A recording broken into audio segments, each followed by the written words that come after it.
All right, everyone, here we are with another video with Invest for Tomorrow. And to all the first-time viewers and investors, welcome to the channel. And to all the subscribers, welcome back. All I ask for in return is for you to smash that like button to let me know you watch this video, and stay tuned on in towards the second half of the video.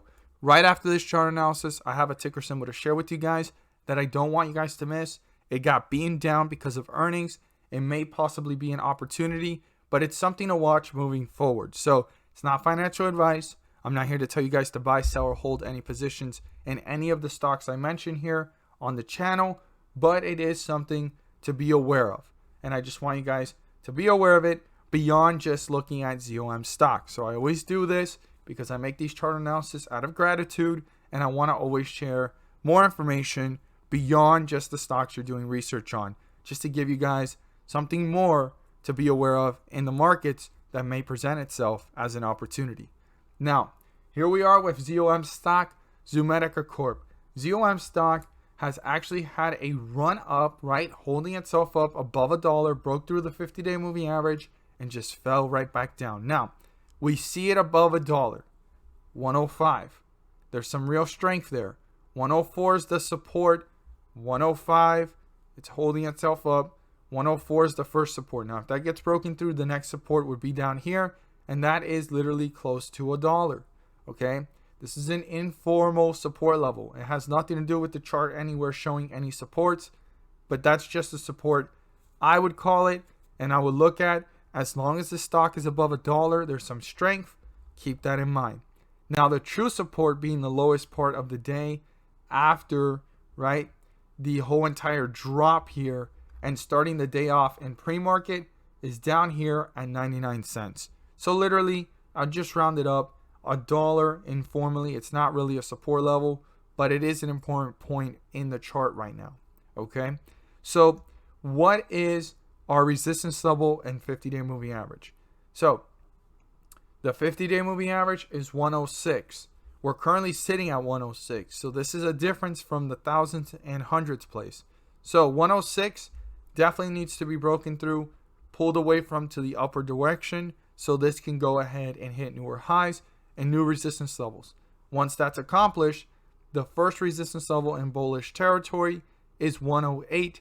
The bulls need to break through that to reach newer highs and pull upwards or further away from the 50-day moving average, allowing the bulls to continue an upward momentum. So we're going to have to see how this plays out. As long as ZOM stock is above $1, it's showing some strength and having a chance, right, to push upwards. But if it continues with this weakness and actually falls below it, then the stock is losing traction and the bears are gaining control. As always, if you found something helpful or informative in this video, don't forget to subscribe. Don't forget to click on the bell so you don't miss a single video that I post. Share this with your friends and community.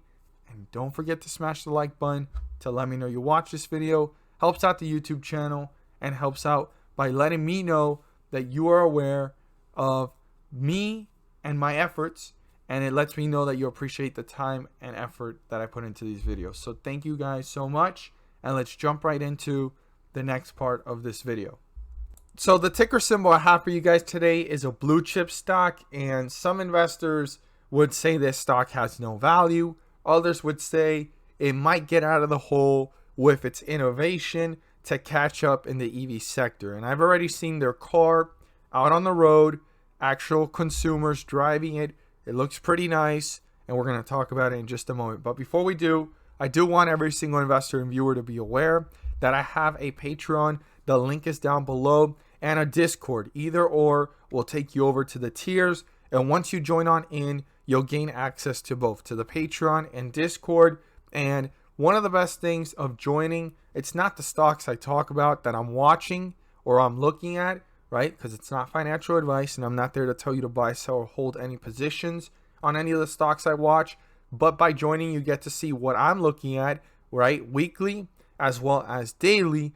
But you'll also join in a community of 140 plus members already that are all looking to learn and grow together to maximize profits, minimize losses, and all like-minded in the same goal and path, right?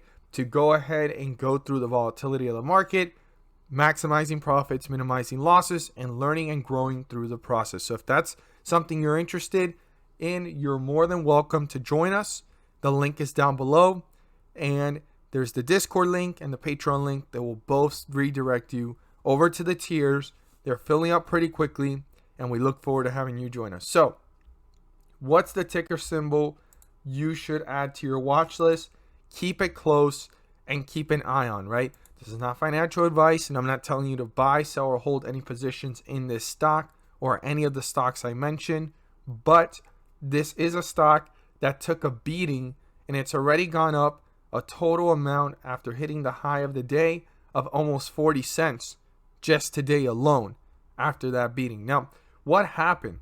They did really well in earnings, but the CEO or someone stated in the meeting, right, the conference call, and the forward outlook of Ford was not going to be as strong. That's what made investors actually jump out and say, you know what, this is the ride I rode, I'm out. Like, a lot of investors were just cashing out and leaving. Now, could this have been an overreaction? That's why you want to add this to your watch list and look for a consolidation or for the stock to pull back even lower for more weakness until it hits a bottom. No one knows the bottom, but you could watch it, right, closely. This could have been the bottom, or there could be another one. That's why you want to watch it closely moving forward. Interesting enough, too, earnings was expected to be 0.30, and it was beat by a lot, actually, more than the average times that they've beat it, but they beat it by 0.59. Now, the expectation for the next quarter is 0.16 negative, right? If they beat that, they're on track to becoming profitable again. But if they get real close to this, this is actually now becoming unprofitable. And that's something as an investor you want to be aware of, because a lot of investors are saying Ford is unprofitable. They had a bad year, right, in 2020 of negative 1.2 billion, right, in net income. So Ford has some numbers to prove, and that was a great quarter, and even after that great quarter, it got destroyed. And I think it has a lot to do with the outlook of Ford, the chip shortage, and so forth. But Ford has a stake now in the EV sector, and I think that's what's going to make it competitive and innovative to have a chance. But it needs to produce, and it needs to show results through its numbers and the net income and become profitable, not be a net income of negative 1.2 billion. But we're going to go ahead and see how things play out moving forward. Could this have been an overreaction and the market continue to pull this one up? Possibly. That's what you want to watch. If there's a consolidation, healthy pullback even lower for more weakness until it starts to hit a floor or a bottom. No one knows it, but you can watch closely for it or see between the behavior of the charts previously to how it's acting at that present moment, whether it's a week from now, 2 weeks from now, a month from now. But right now, the stock has pulled upwards, and it took a hit of $1 and some change. So this is definitely one to watch moving forward. As always, guys, thank you guys so much for watching, and let's make some money.